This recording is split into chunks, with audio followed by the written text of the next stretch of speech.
O banal namin Diyos, minsan pa kami ay nandito sa iyong harapan sa umagang ito, Ama. Salamat po sa bagong umagang ito na muli mong pinagkaloob sa amin, O Diyos. Salamat po sa presensya ng bawat isa. At ang iyong presensya sa umagang ito, Lord God, ay aming hinihiling na mapasa amin, O Ama. Hinihiling namin, Panginoon Diyos, na ikaw ay mangusap sa umagang ito, Lord God. Ano man ang iyong mga nais iparating sa amin, O God, ay gamitin niyo po ang lingkod nito, O Ma, upang maging daluyan ng iyong mga salita, O Lord God. Salamat po muli sa pagkakataong ito na muli mo ipinagkaloob sa bawat isa sa amin, O Lord God. Pinupuri ikaw namin, Panginoon Diyos, at pinapasalamatan ikaw sa tanging pangalan na iyong buktong na anak, ang aming Panginoong Sus. Amen. Praise God. Atin pong basahin ang Matthew 3:15. Isang verse lang po siguro. 3:15. Medyo maikli lang para mabigyan ng daan yung mensahe mamaya. Praise God. And when Jesus answered, said unto him, suffer it to be so now, for thus it becometh us to fulfill all the righteousness. Then he suffered him. Praise God. Tayo po yung magsiyo po, mga kapatid.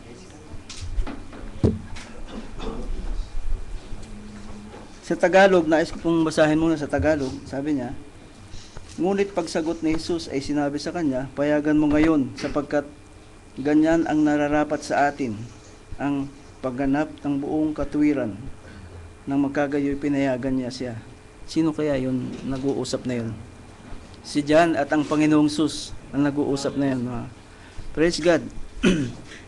Ito yung pangyayari na si John ay nagbabautismo sa ilog ng Jordan. At ay lumapit sa kanya ang Panginoong Sus sa pagkakataong iyon. Ngayon, may tanong bago natin simulan, mga kapatid. May tanong, why would a man like Jesus have to be baptized? Bakit ba kinakailangan si Jesus ay bautismuhan? Ano bang kahalagahan nung gagawin ni Jesus Christ para siya ay bautismuhan? Ito ba ay makakapagbigay sa atin ng kaligtasan, or ano bang mangyayari sa mundo kung ang Panginoong Jesus ay hindi mabautismuhan? Why would this person be baptized as an act of repentance? Kasi alam natin, yung pagbabautismo ni Juan ay bautismo sa pagsisisi. So bakit siya kailangan bautismuhan at wala man siyang dapat pagsisihan? Amen. Alam natin na wala siyang dapat pagsisihan. So bakit siya kailangan bautismo ni Juan? Why would this person to confess when he has no confession to make? Wala man siyang dapat i-confess, wala man siyang kasalanan. Di ba? Kasi ang isang tao na magpapabautismo, ang una niyang gagawin, pagsisihan muna yung kasalanan niya. Saka siya magde-decide na magpapabautismo, kasi yung bautismo ay kahulugan nito ay yung paghuhugas ng ating kasalanan. So bakit kailangan ng Panginoong Jesus na mag-confess para siya ay magbautismohan? Kung tutuusin, alam natin na he was the holy, spotless, and adulterated Son of the living God. Wala man siya. Pinanganak siya by Spirit. Diba? Pinaglimliman si Maria, and then nabuo yung salitang yon na sinabi ni Gabriel doon sa sinapupunan ni Maria, at naging baby ito at lumabas siya na hindi siya nanggaling kahit kaninong binhi ng lalaki. Alam natin na ang naglimlim kay Maria ay ang banal na Espiritu Santo. So yun yung mga tanong na lumabas dahil bakit nga ba? Bakit kailangan magpabautismo ng Panginoong Sus? Pero ang sabi niya kasi, nung lumapit ang Panginoong Sus kanya, sabi niya, for thus it becometh us to fulfill the righteousness of God. Meron kasi siyang dapat gampanan na kinakailangang maganap, no? At ang paghuhugas na yun, bagamat hindi siya wala man siyang kasalanan, ay nagpailalim siya dun sa pamamaraan na yun, dahil yun talaga ang dapat na mangyari upang maging halintulad o kahalintulad o maging ehemplo ng lahat ng mga lumalapit sa Panginoong Hesus. So, all the word that God has spoken must be fulfilled. Kinakailangan maganap ang lahat ng mga sinabi ng Diyos. Walang sino man na pwedeng humarang nito. Walang sino man na pwedeng, teka muna, hindi ganyan. Diba? Kung yun ang plano ng Diyos, kailangan ito ay maganap. Ang Diyos ay hindi niya wala siyang sinabi na anuman na hindi natupad. Kinakailangan ito ay matupad. Sa bawat panahon na ang Diyos ay gumamit ng mga propeta at lahat ng mga binanggit ng mga instruction, mga salita, it becomes to them to fulfill the righteousness of God.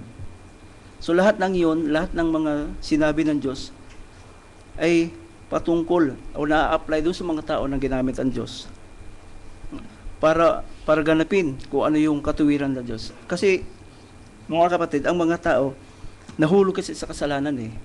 So yung katuwiran ng Diyos nawala. Nawala yung katuwiran ng Diyos dahil natabunan ng turo ng tao. So kinakailangan maganap ang katuwiran ng tao. Meron siyang tinawag na mga propeta, may tinawag siyang mga tao na gagamitin niya upang matupad o maganap ang katuwiran ng Diyos na hindi na kayang sundin ng tao. So, all of them, they become part of God's sovereignty or God's plan. Tayo rin naman, we become part of God's anthology. Diba? Anthology, ito yung ito yung mga collection ng mga short stories. Ang Biblia kasi maraming book yan eh. Diba?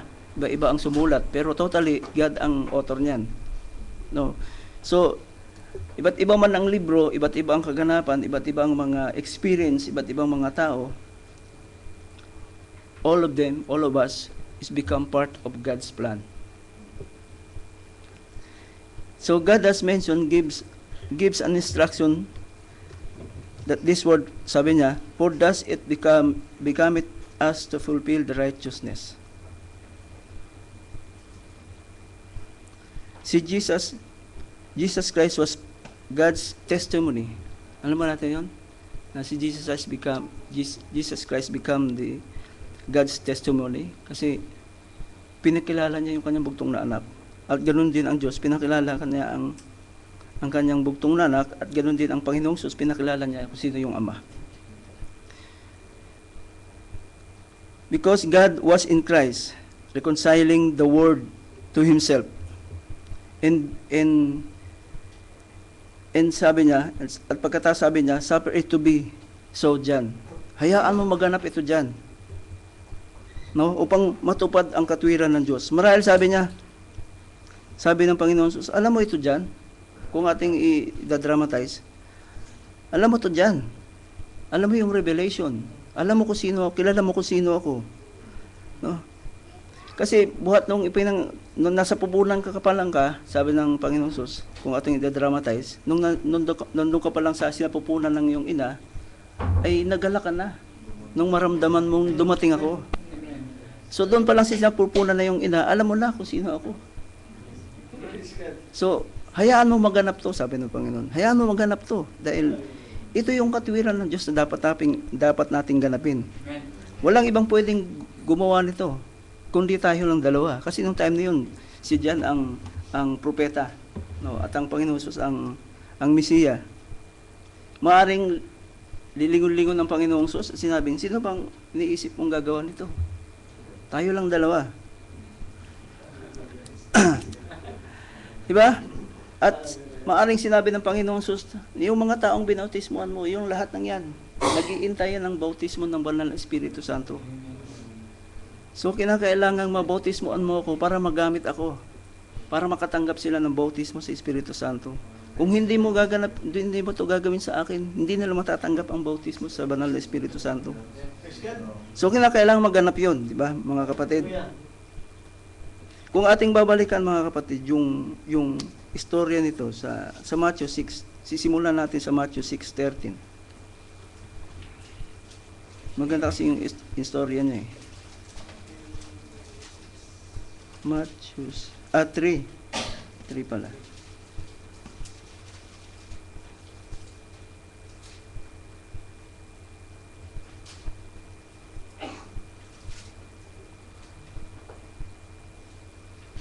Sabi niya nito, 3:6. Oh, 3:6. At sila'y kanyang binabautismuhan sa ilog ng Jordan na ipinahayag nila ang kanilang mga kasalanan. So, yung mga taong yun lumapit sa ilog upang ipahayag ang kanilang kasalanan at magpabautismo kay John the Beloved. Datapot nang makita niyang marami sa mga Pariseo, ito yung istorya ni John the Beloved at John the Baptist. Nung makita niya na marami sa mga Pariseo at Saduceo na nagsisiparoon sa kanyang pagbabautismo, ito yung sabi niya, kayong lahi ng mga ulupong, sabi niya, sino ang sa inyo'y nagpaunawa upang magsitaka sa galit na darating? So nakita niya, malayo pala, nakita ni John the Baptist na may mga Pariseo lumalapit. Kilala ni John the Baptist ang mga Pariseo na ito. Alam niya yung mga hidden agenda ng mga ito. Kaya ganun na lang siya nagsalita. Inaddress niya, kayong mga lahi ng ulupong, sabi niya. Nga, sino ang sa inyo nagpaunawa? Sino ang paunawa sa inyo? Wala namang tagapagturo sa inyo. Ang pinanghahawakan niyo ay doktrina, ang pinanghahawakan niyo ay turo ng mga tao. Sinong nagpaunawa sa inyo para magsitakas kayo sa mga galit na darating? Alam niya kasi. Alam niya dyan na may mga taong nakikihalo lang at iyon ay ang mga Pariseo at mga Saduceo. Tapos susunod, kung titingnan natin, kayo nga'y mga bunga ng karapat-dapat ng pagsisisi.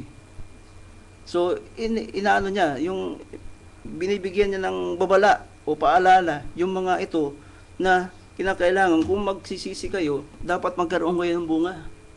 Ganon din yung kay Apostol Pablo na hinanap niya yung bunga, yung ating pinagsirang kagabi. Nahanap niya yung bunga ng mga mananampalataya. Ito, nagpaalala si John. Sabi niya,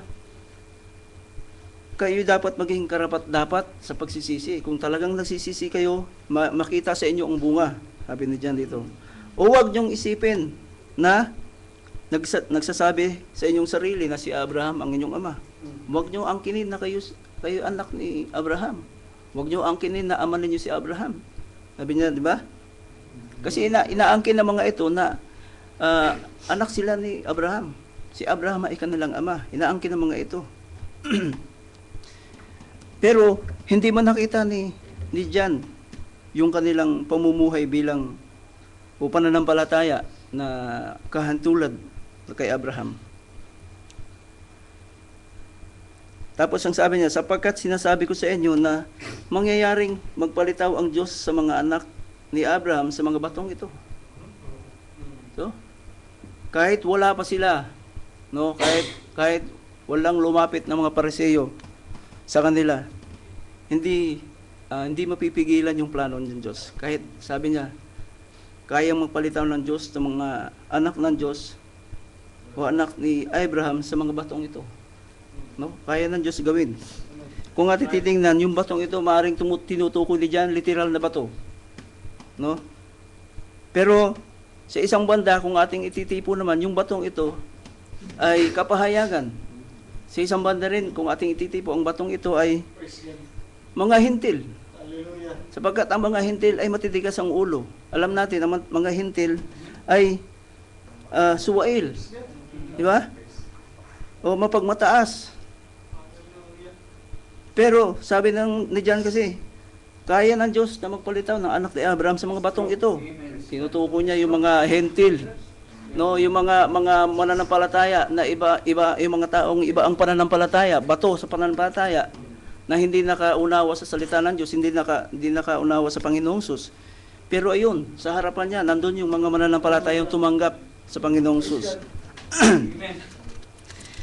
So, kahit wala pa ang mga Hudyo, wala pa ang mga Pariseo, kaya ng Diyos, kaya marami ang tumanggap sa mga hintil, no? So, ang tinutukoy ni John doon, marahil, ay ang mga hintil na nagtumanggap sa pananampalataya ng Panginoong Hesus, na dati-dati ay naging bato yung kanilang puso sa pananampalataya sapagkat di naman sila niniwala talaga sa Diyos. Ang paniniwala nila ay maraming Diyos. No? Meron pang karagdagang paalala si John para ang nakikinig, para sa mga nagkukunwari. Ano ang sabi ni John? Kung ay tutuloy natin sa 3:8. At ngayon pa'y nakalagay na ang palakol sa ugat ng mga punong kahoy. Sabi niya, ang bawat punong kahoy na hindi magbubungang mabuti ay pinuputol at inihahagis sa apoy. See? Iyon ay patungkulan naman doon sa mga Pariseyo at Saduseyo. Pinaparinggan niya yung mga Saduseyo at Pariseyo. Sapagkat alam ni John kasi, alam ni John na itong mga ito, maaaring meron tong hidden agenda. Maaaring ito ay nakisunod lang sa mga mananampalataya. Kasi kilala niya kung anong buhay ang mayroon ang mga Pariseyo.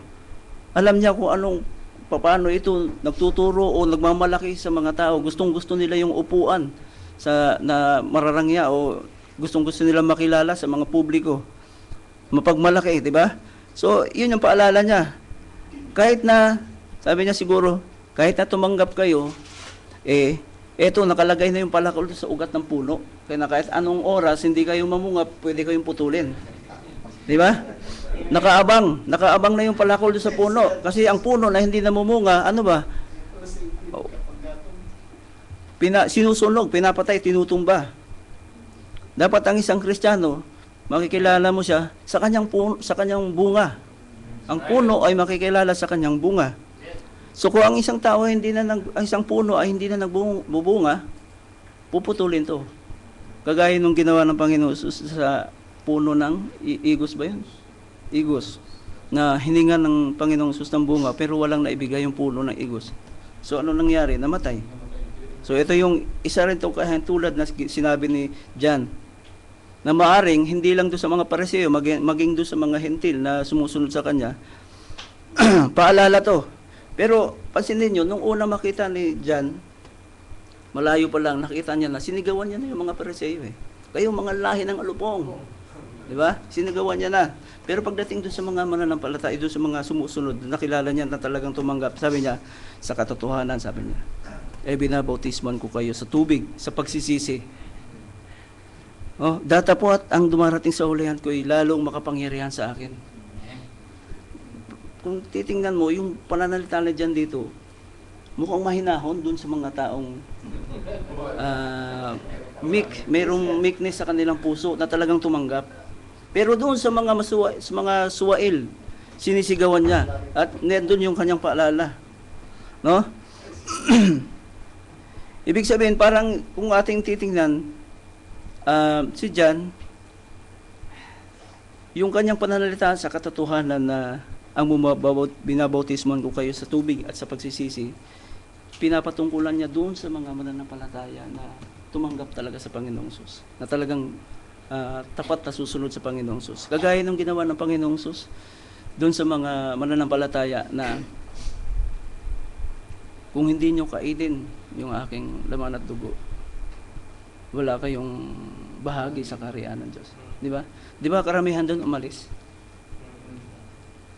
Tapos, nung lumingon siya sa kanya mga apostol, di ba? Kayo rin ba ay aalis? So, sinubok ko kasi ilan na lang sila Tapos sabi pa, Panginoon, bakit ka nagsasalita ng mga talinhaga? Sa kanila, hindi ibinigay ang pagkaunawa, sapagkat sa inyo ay binigay ang pagkaunawa. Di ba? Nangyayari yun? So, ganun din ang pangyayari dito kay John. Na doon sa mga nakita niya na mga taong nagkukunwari, andun yung kanyang paalala, andun yung kanyang hindi ko alam kung anong pwedeng sabihin. Kasi hindi naman niya mapigilan, huwag kayong pumila dyan. Hindi ko kayo babawas-tibas. Hindi naman niya pwedeng sabihin. Kaya ang ginawa na lang niya, nagpaalala na lang siya, bigay siya ng paalala na nakalagay na yung palakol sa puno, sa ugat ng puno. Kung hindi kayo mamunga, ay puputulin kayo. Parang ganun. Alam ni Juan kung anong kahantungan ng mga nagkukunwari. Mayroon siyang kapahayagan kasi. Ngayon, pansinin niyo kung bakit ganun. Sino ba sa mga Pariseo at Saduceo ang naging alagad ni Jesus? Wala, di ba?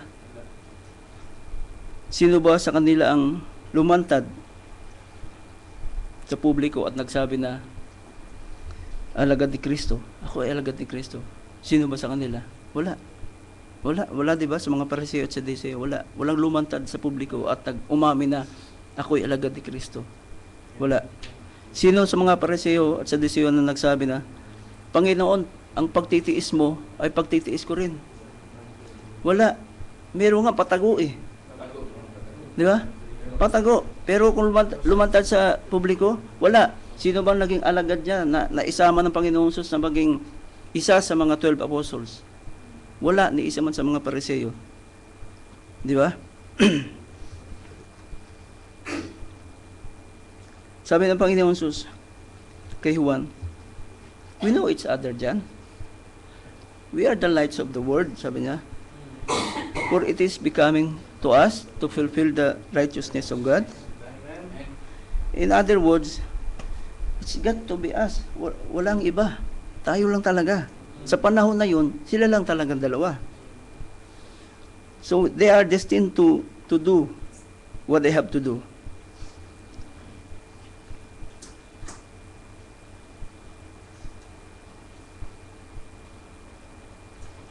Ang hindi alam kasi ni John, although meron siyang idea doon sa si Mesiya, ang hindi niya akalain kasi, iniisip niya siguro na siya ang babautismohan ng Panginoong Hesus.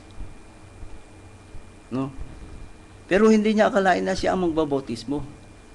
Basahin natin yung Matthew 3:14. 3:14.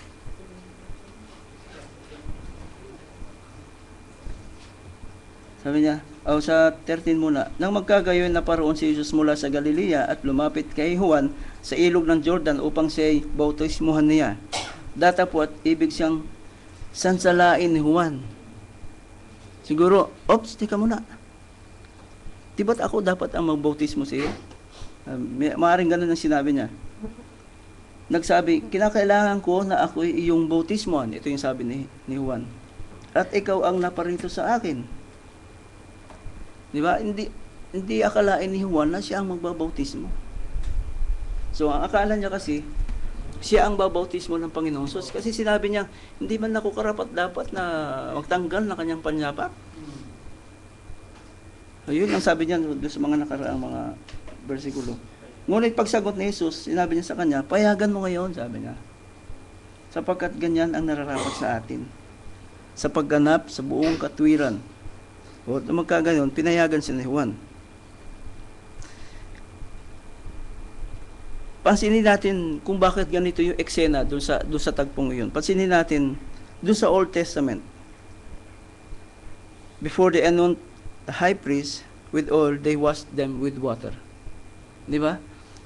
Yung nangyari kay Aaron sa Exodus 29:4, basahin natin mga kapatid.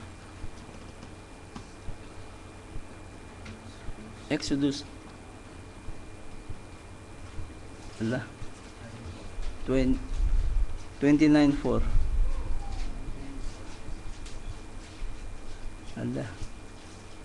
Hindi ko pa alam gamitin itong tab eh. Dito na nga lang. And Aaron and his son thou shalt bring unto the door of the tabernacle of the congregation and shalt wash them with water. Kanang hugasan siya ng tubig. Sa 5, and thou shalt take the garments and put upon Aaron the coat and the robe of the ephod and the breastplate, and gird him with the curious gilder of the ephod. And thou shalt put the myrrh upon his head, and put the holy crown upon the mitre. Then shalt thou take the anointing oil, and pour it upon his head, and anoint him. So yung proseso, na bago ang isang priest do sa Old Testament, ang proseso niyan, bago siya i-anoint ng oil, huhugasan muna siya ng tubig.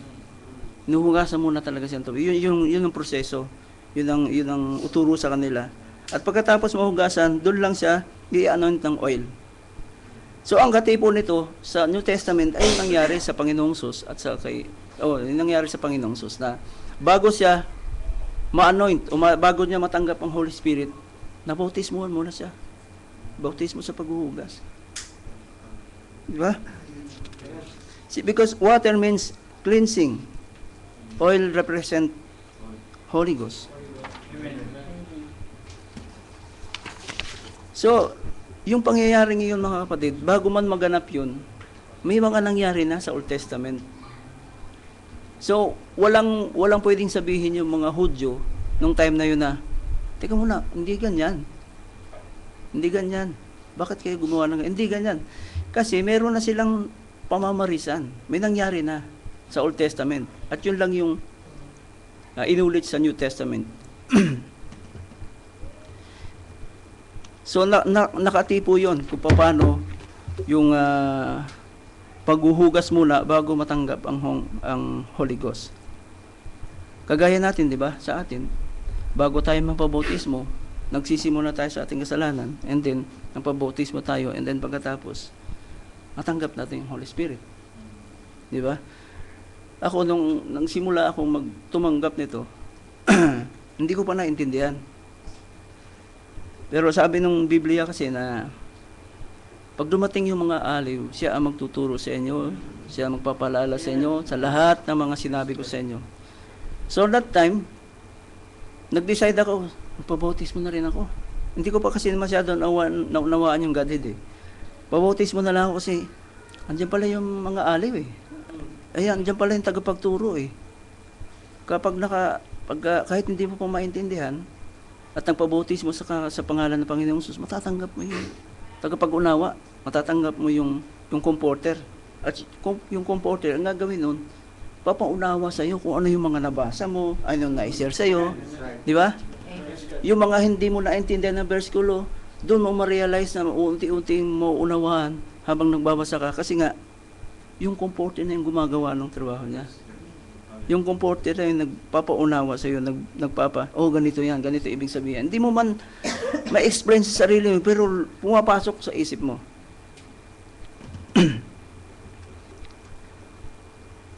Kasi alam ng Panginoon Sus what has to be done. Kaya sinabi niya na, hayaan mo na mangyari ito. Kasi alam ng Panginoon Sus, dahil nangyari ito sa Old Testament. And besides, He is the Word of God. Sinabi na ng Diyos yun nung ulay. Ang dapat nilang gawin, ganapin kung ano yung sinabi.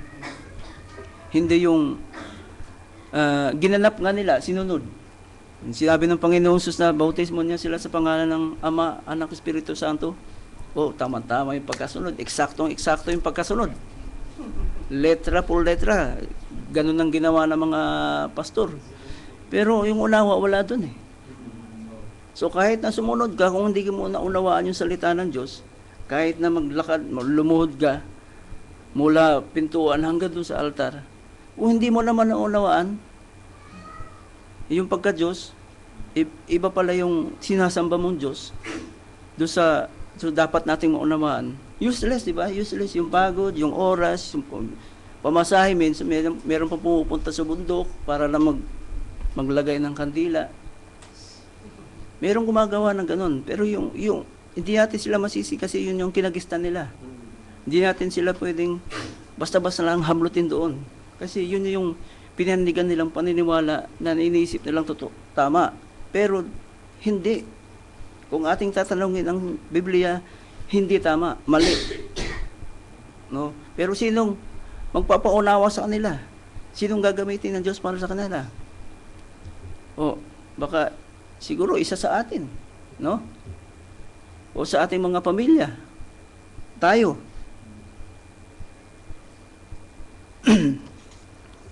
So napaka-importante mga kapatid na maunawaan natin kung ano yung utos ng Diyos para sa atin.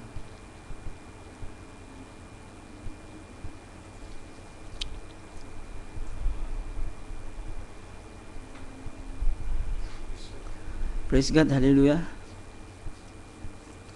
Alam niyo mga kapatid, na-witness dyan Na-witness niya dyan kung ano yung nangyari pagkatapos na mangyari yung bautismo. Kasi sabi niya sa Matthew 3:16, "And Jesus, when he was baptized, went up straight away out of the water, and lo, the heaven were opened upon him. And he saw the Spirit of God descending like a dove and lighting upon him." Na-witness niya dyan. Sabi niya sa 3:17, "And lo, a voice from heaven saying, This is my beloved Son, in whom I am well pleased." Sa ibang verse siguro, sinabi niya na, "Hear ye him." Pero dito sa Matthew, sinabi niya lang na, "In whom I am well pleased." So sa palagay niyo, kung hindi pumayag si John na bautismuhan niya ang Panginoong Sus, matutupad kaya yung katuwiran ng Diyos? Hindi, no? Kung si John na isang propeta ay nakipagtalo sa Panginoong Sus dahil inisip niyang hindi siya karapat-dapat. Teka muna, Panginoon, hindi ako karapat-dapat sa iyo na magbautismo. Kailangan ako muna ang bautismuhan mo. Nagtalunan pa sila. Nag-discuss na hindi ako karapat-dapat. Ako muna kasi ako yung lingkod mo. Ako muna ang bautismuhan bago kita bautismuhan para maging karapat-dapat ako. Di ba? Kung nakipagtalo si John, humaba yung discussion nila. Magiging katwiran ba yun para sa Diyos? Hindi.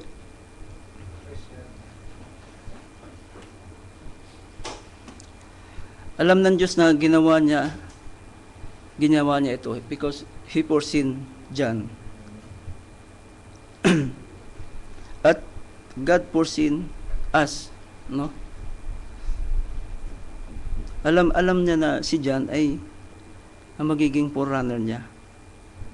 Pagdating niya, alam niya kasi He's the Word.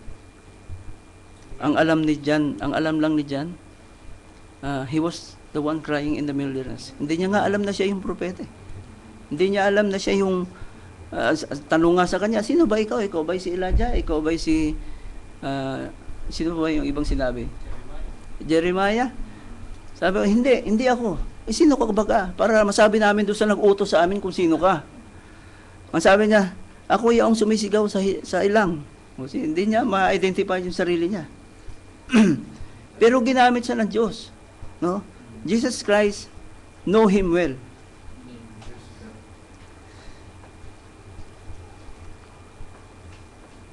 Alam natin ang propeta ay seer. So, kung seer siya, yung sarili niya siguro hindi niya nakita nung time na yun. Siya yung propeta. Pero yung propeta, alam natin na meron silang discernment. Yung propeta kasi seer sila, meron silang discernment. Kaya malayo pa lang, na-discern niya kung sino lumalapit.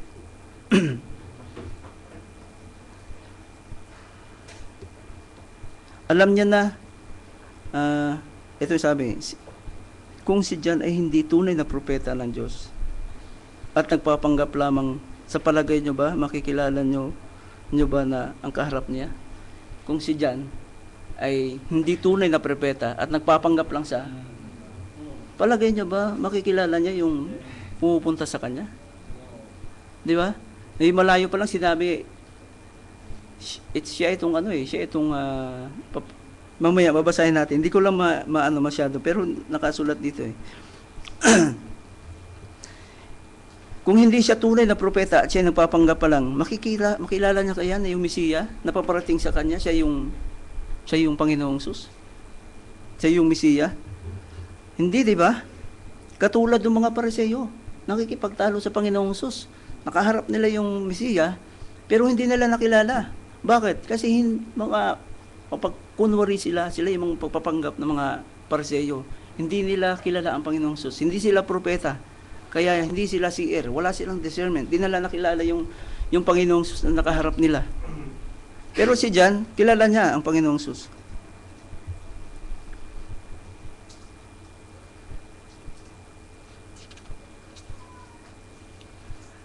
Paano naman kung si John at ang Panginoon Sus ay hindi nagkakilala, nagtagpo lang? Magkakaroon kaya ng saysay ang gagawin nila? Halimbawa, nagtagpo lang sila, si John, sabihin natin isang pastor lang, tapos ang Panginoon Sus lumapit sa kanya. Hindi niya kilala, yun ang pala yung Mesiya. Nagganap yung bautismo. Palagay nyo ba naganap yung katwiran ng Diyos? Basta naganap lang, hindi nila nakilala yung isa't isa. Di ba parang wala? Hindi kasi ang sabi ng Diyos, si John ay magiging runner. Si John ang forerunner ng Panginoong Sus. No? So kinakailangan magkakilala silang dalawa. Kinakailangan mag-usap ang dalawa sapagkat ang Panginoong Sus siya ang salita. And si John ay ang propeta. Hindi magaganap yung Amos 7. Tunay na ang Diyos, ang Panginoong Diyos ay walang gagawin kundi kanyang ihayag ang kanyang mga lihim sa kanyang mga lingkod na propeta. Kinakailangan mag-usap sila. Word and the prophet, mag-uusap. Kasi yung kaganapan na yun, yung kapahayagan na yun, hindi rin papayag si John kung hindi sinabi ng Panginoong Sus, kailangan maganap to upang matupad ang katwiran ng Diyos. Hindi siya papayag kung hindi niya narinig yun. No? So meron talagang yung talagang striking word na kailangan marinig si John para pumayag siya. Ito na nga yun. They know each other. It was perfectly planned by God. No doubt Jesus knew him and he was the prophet for that age. Jesus is the Word. The Word has spoken to John. Absolutely. Amos 3:7. Di ba? Word and the prophet. Ngayon, nung makita ni Juan, nung maganap yung bautismo, sabi niya sa John 1:15, pinatotohanan siya ni Juan at sumigaw na nagsasabi, ito yaong aking sinasabi. Sabi niya gano'n. Ang pumaparitong nasa hulihan ko ay ang magiging una sa akin. Sapagkat siya ay una sa akin, sabi niya. Bakit niya sinabing gano'n? Ang pumaparitong nasa hulihan ko ay magiging una sa akin sapagkat siya ay una sa akin. So, doon pa lang may kapahayagan si John na alam niya naman talagang nauna sa kanya ang Panginoong Sus. Bagamat nung nasa sinapupunan sila, si John ang unang nakonsib sa Panginoong Sus, di ba? Si John ang nauna nakonsib. Pero iba yung kapahayagan ni John. Alam niya that Jesus is the Word. So, kahit anong sumatotal, alam niya na ang Panginoong Sus ay nauna talaga sa kanya.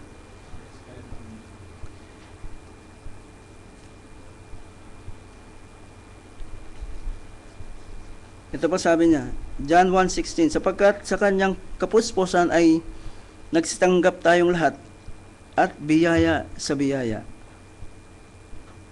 Biyaya sa pagkakatubo sa ating mga kasalanan, biyaya sa buhay na walang hanggan, biyaya sa pagkapili niya sa atin. Diba? Mula sa biyaya hanggang si biyaya, mula kay Abraham hanggang sa Panginoon Jesus. Amen. Ngayon, ito kasi yung sabi niya sa 17, sapagkat ibinigay sa pamagitan ni Moises ang kautusan, ang biyaya at ang katotohanan ay nagsidating sa pamagitan ni Hesukristo. So yung kautusan nandun kay Moises, pero yung biyaya nasa Panginoong Sus. So sino man na tumanggap sa Panginoong Sus ay hindi na napapasa ilalim sa kautusan, kundi nasa pailalim na ng biyaya. Nang kinabukasan nga ay nakita ni Juan si Jesus na lumalakad sa kanya at sinabi, narito ang kordero ng Diyos na nag-aalis ng kasalanan ng sanlibutan. So nakita niya, malayo pa lang, kilala niya na. No? Praise God. Nakita natin yung tipo ng isang propeta na he's a seer, ang prophet, katulad ni Brother Mahnam, he's a seer. Alam niya yung mangyayari sa hinaharap. Bakit? Kasi ang Diyos ang nagsabi. Kay Juan, palagay niyo ba si Juan hindi sinabihan ng Diyos na sino mo yung dapuan ng kalapati? Siya na yun. Di ba? Sinabihan kasi siya ng Diyos, kaya meron siyang idea. Pero tingnan natin yung sinabi ni John sa John 1:31. Sabi niya, at siya ay hindi ko nakilala. No, binabanggit niya to. At siya hindi ko nakilala. Datapat upang siya'y mahayag sa Israel, dahil dito'y naparito ako na bumabautismo sa tubig. Sabi ni John, hindi niya kilala ang Panginoong Jesus. Personally, John didn't know Jesus Christ. Kasi hindi man sila lumaki ng magkasabay. Hindi man sila naging magkaibigan. Di ba? Si John, maliit pa lang, 8 years old, dinala na sa ilang ng Diyos. Jesus Christ ay tinuruan naman ng Diyos in different ways. No, nakipag-sharing siya sa sinagoga, nakikipag-sharing siya. Pero si John iba yung kalagayan niya. Nasa ilang siya. So, personally, hindi talaga niya kilala ang Panginoong Jesus. Pero may nagsabi sa kanya, no? Merong sinabi sa kanya ang Diyos.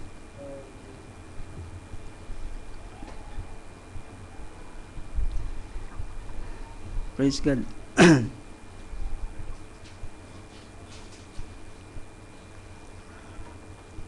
alam ni John nung malayo pa lang siya, nakilala niya ito na yung kordero na mag-aalis ng kasalanan ng sanlibutan.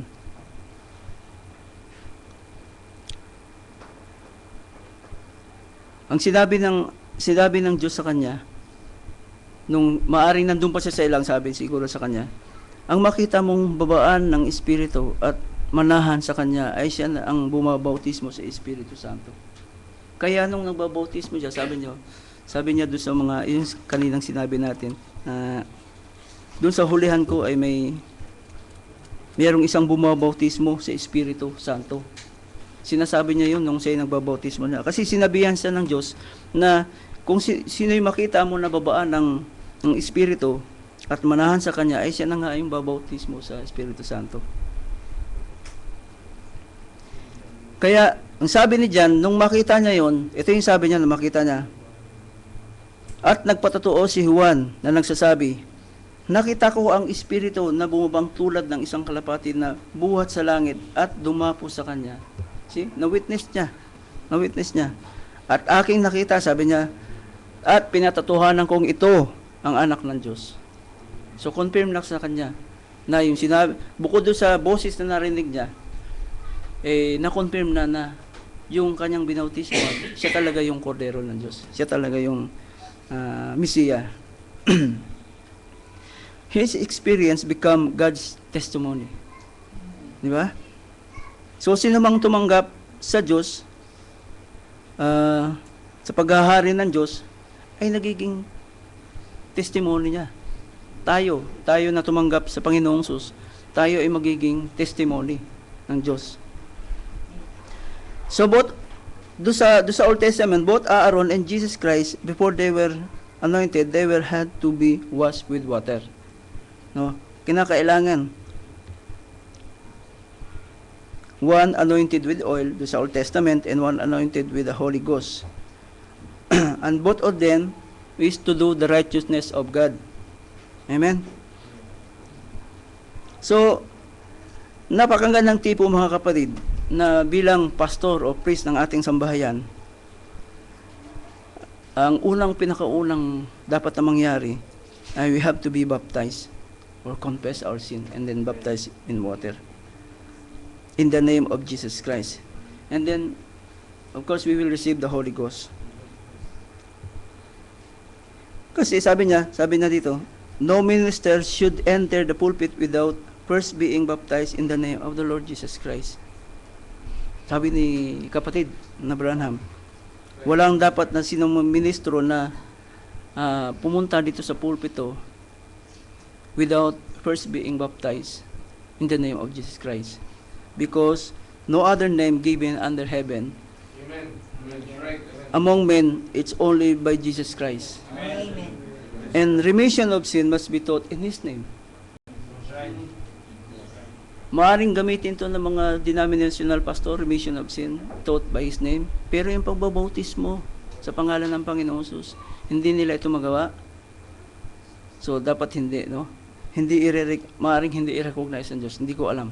Diyos na nakakaalam. Pero, ang utos ng Biblia, kinakailangang mabautismo ang sino man na ministro sa pangalan ng Panginoong Jesus. Kasi marami kasi ngayon nagbabautismo sa pangalan ng Panginoong Sus. No, maraming churches ngayon sa atin na nagbabautismo sa pangalan ng Panginoong Sus. Pero yung unawa, pansinin niyo yung unawa sa Godhead, iba doon sa unawa natin. Maraming nagtuturo ng babautismo sa pangalan ng Panginoong Sus, pero yung unawa nila Trinity. Kagaya ng isa kong kasamahan dati sa Saudi, sabi niya, kung walang Trinity, hindi yan full gospel. Niwala ba kayo? Pag hindi raw Trinity, hindi yan full gospel. Pagka tinatanong ka pa, ano ba yan, Brad? Full gospel ba yan inaatinan mo? Yes, Brad. Trinity? Hindi, Brad. Tinanong ako kasi dati, hindi Trinity, full gospel. Hindi yan full gospel kasi dapat Trinity. So, doon ako nagulat. Sabi ko, ibig sabihin, yung tinatanggap nila,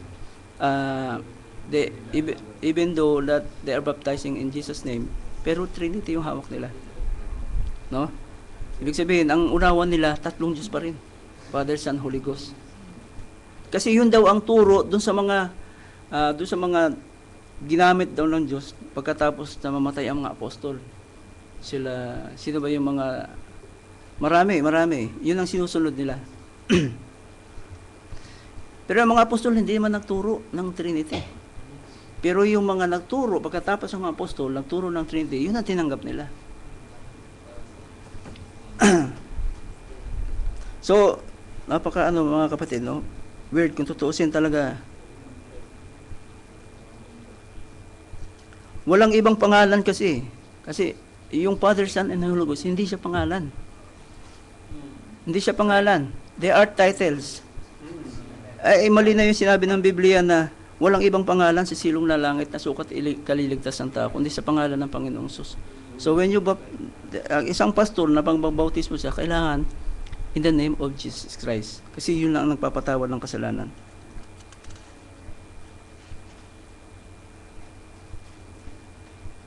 So maraming mga karakter sa Biblia na they know their position. Kahit hindi pa yung pangalan ng Panginoong Sus lumalabas, they know their position. They know what is God's plan. And God was able to establish their faith. No? They remain stable. Doon sa pinanghahawakan nila, naging matatag sila doon. Pasinin natin si Noah. Napakatagal na panahon na pinanghawakan niya yung kanyang pananampalataya. 120 years. No, hindi siya natinag. Marami marahil sa kanya mga relatives na nag-akusa sa kanya, nilait-lait siya, pero hindi siya natinag, no? Because it was becoming to Noah to fulfill the righteousness of God.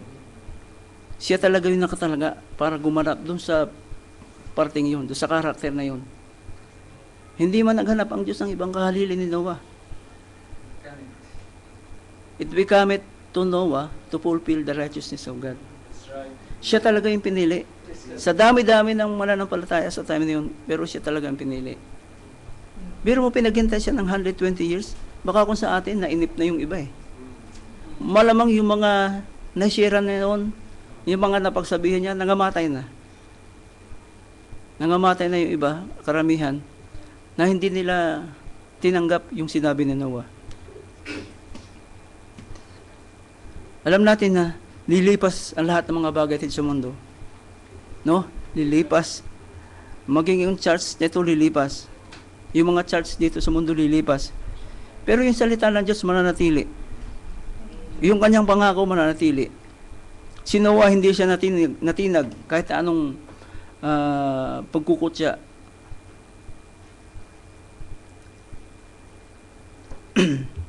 Dahil alam natin na ang Diyos ay nangusap lang kay Noah.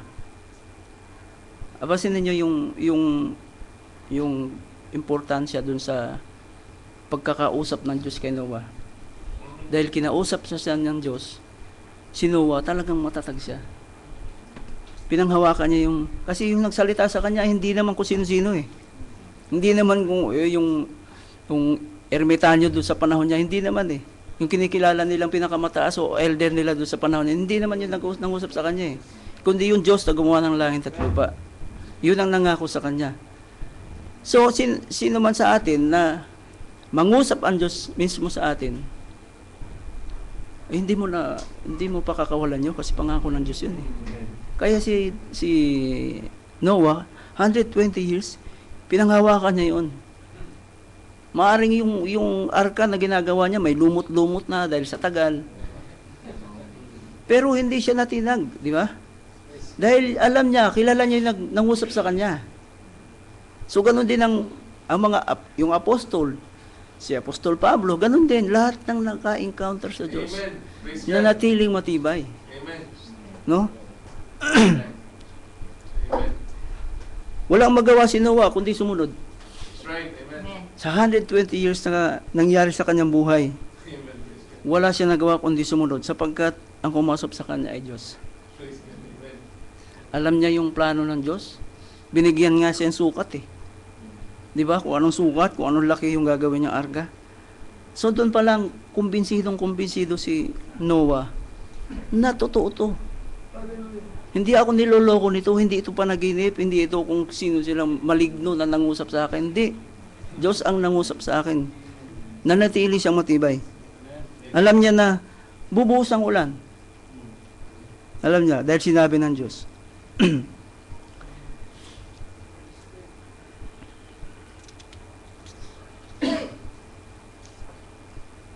Hindi naman siguro susuguin ang isang propeta na walang alam. Meron bang propeta na sinugo ang Diyos na hindi niya alam yung kanyang sasabihin? May nagtanong sa ano po bang ibig sabihin nito? Saka na lang natin pag-usapan niya kasi wala sa topic ko eh. Meron bang ganun na propeta? Wala siguro, di ba? Kasi ang propeta is a seer. So alam niya, magpapahayag ang Diyos sa kanya.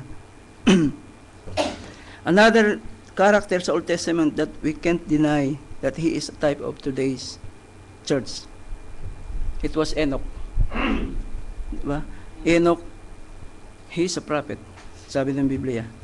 Lumakad si Enoch nakasama ang Diyos. At di siya nasumpungan. Hindi natin masyadong ma-elaborate yung kay Enoch, pero nakasulat si Enoch na kinuha siya ng Diyos. So, tipo sa atin. No? Hindi man alam ng mga Old Testament na tayo ay namuhay ng ganito kasi wala na sila. Pero tayo kukunin ng Diyos. Amen. Maring ayaw pang umalis ni Enoch. Busy pa ako. Pero it becoming to him to fulfill the righteousness of God. Bakit? Dahil may mangyayari sa panahon natin. So ipinapakita ng Diyos na yung magaganap na pag-agaw ay naganap na sa Old Testament. Merong patunay tayo, may patunay ang Biblia na ang pag-rapture ay naganap na. Isang patunay na may nangyari sa Old Testament at hindi rin malayong hindi mangyayari sa time natin. Amen. So mangyayari din yun. Kung sa unang Testament nangyari, sa time natin mangyayari. Kaya ang sabi ng Panginoon Sus, as in the days of Noah, or as in the days of Lot, shall be the coming of Christ. Di ba? The Son of Man. Amen. So, maraming mangyayari mga kapatid na hindi natin inaakala, pero mangyayari because ito na yung plano ng Diyos. Another character na ginamit ng Diyos na talagang nagpatunay din na matatag siya, si Propeta Daniel. Alam natin yung istorya ng Propeta Daniel na no matter what the trend of that day o kahit gano'n kumorder na yung time nila, hindi siya natinag mga kapatid. Kahit na ginawan siya ng masama, hindi siya natinag, nanatili siya sa salita ng Diyos. Kahit na nag-cause ito ng kanyang popularity, kasi alam natin si Daniel sikat ng time na yun, di ba? Even somebody accused him of something, inaakusahan siya, pero hindi siya natinag. Sabi pa nga sa kanya, kung hindi ka sasamba dito sa doon sa dibultong pinagawa ni Nebuchadnezzar, tatapong ka doon sa lion's den. Pero hindi siya natinag mga kapatid. So ganun katindi yung pananampalataya ng mga believer na to. sinulat to para sa atin, para hindi tayo ma-discourage, para lahat tayo ma-encourage kung ano yung nangyari sa mga believers itong time na yun, na naging magtagumpay sila, na naging yung buhay nila talagang kinasiyahan ng Diyos. Another exciting man of God who stands strong and stood along Prophet Elijah. Alam natin si Prophet Elijah. Kilala niyo si Prophet Elijah? In the middle of trial, talagang nanindigan siya. Andun yung mga criticism, andun yung mga indifference. Kasi nung time na yun, maaari sabihin natin organized na yung church. No, andun si Ahab, andun si Jezebel, na siyang napapatay ng mga propeta. Andun yung mga organized na maaring well-learned na 450 prophets. Pero hindi siya natinag, mga kapatid. Nag-iisa lang siya. Sabi niya nga niya, lahat ng mga propeta na pinatay na, pero ako na lang nag-iisa. Sabi niya, ako na lang nag-iisa. Merong evil in the land. Dahil ang mga anak ng Diyos ay sumamba sa Diyos-Diyosan. Inukusan pa nga siya na siya yung nagbabagabag sa Israel. Ginugulo na dyan yung bansang Israel. Pero sabi niya, hindi ako, kundi ikaw. Sabi niya doon kay Ahab ba yun? Ahab, sabi niya, hindi ako, kundi ikaw. Dahil sa sambahayan ng iyong ama, sa iyong pagpababaya sa mga utos ng Panginoon at ikaw ay sumunod kay Baal. So, nanatili si Elijah. Walang ibang pwedeng gawin si Elijah kundi sundin. Di ba mga kapatid? Kasi siya lang talaga yung nakatalaga eh. May mga ibang propeta na time na yun, pero siya lang talaga yung itinalagaan ng Diyos na gumanap ng mga bagay na yun. Amen.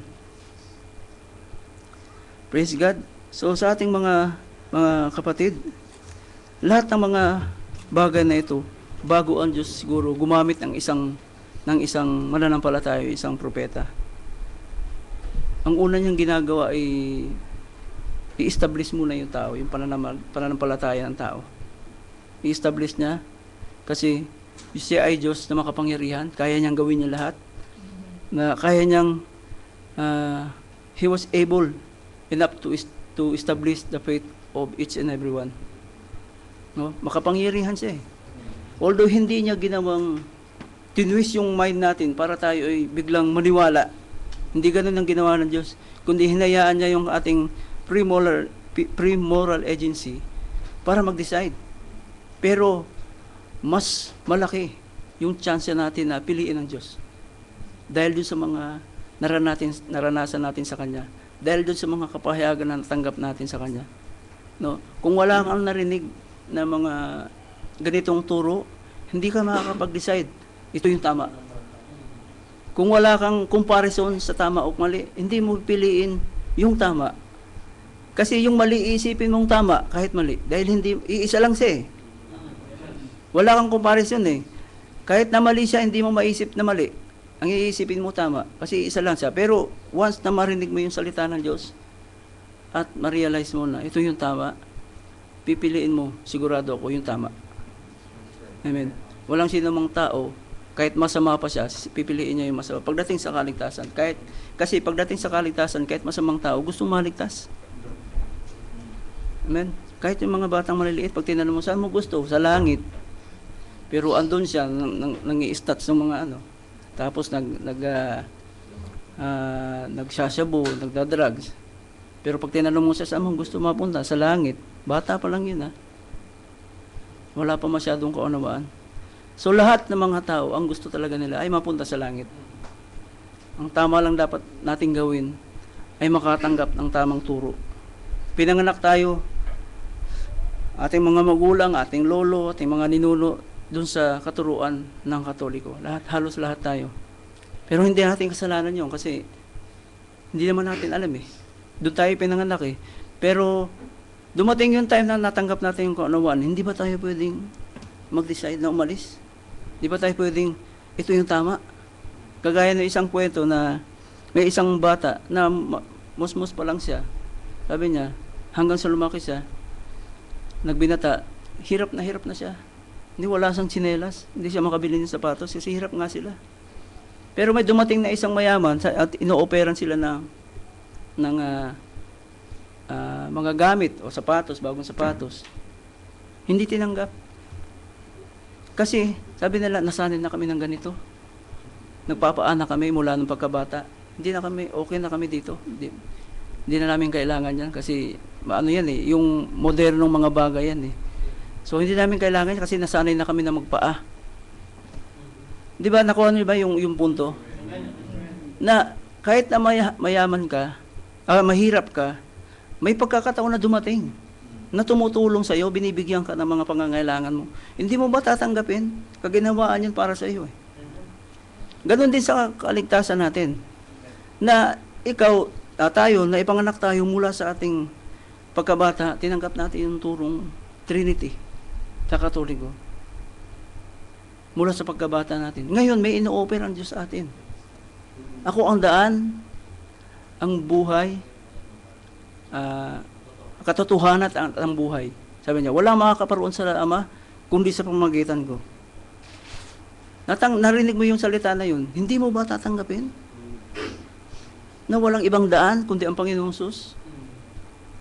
Para makapunta ka doon sa buhay na walang hanggan, kundi kailangan dumaan ka, tanggapin mo ang Panginoong Sus. Hindi mo ba tatanggapin yung katotohanan na yun? Na hindi mo man yun narinig ng mga unang panahon dahil ang ginagawa mo lang, mag-rosaryo, di ba? No offense doon sa mga kapatid natin na Catholic, sa mga kapatid ko na Catholic. Pero katotohanan kasi yun eh. Ang katotohanan masakit eh. Masakit talaga ang katotohanan. Pero yung buhay na walang hanggan, masakit man yun, pero pagkatapos nun, kaginhawaan, kagalakan, kasiyahan, lahat yun. Lahat ng mga dinanas sa atin dito sa mundo, hindi pwedeng ikumpara doon sa buhay na inilaan ng Diyos sa atin. Praise God, it became to us to fulfill the righteousness of God. Amen. Lahat tayo tumanggap sa kanyang salita. It became to us na hindi natin narinig ng mga unang panahon. Pero ito yung time na narinig natin yung salita ng Diyos. Kaya kung wala din sa atin, sabi ng Biblia, hindi magiging, ang tawag nito, hindi sila magiging, yung mga Old Testament, hindi magiging ganap kung hindi sa pamamagitan natin. So, kinakailangan maganap sa atin nung mga salitang ito sa buhay natin. At kapag nangyari yung pag-agaw, magiging ganap din sila. Pero hindi tayo mauuna sa kanila sapagkat sila'y una. Praise God. Doon lang po tayo dinala ng Panginoon. Praise God. Hallelujah. Let's pray po.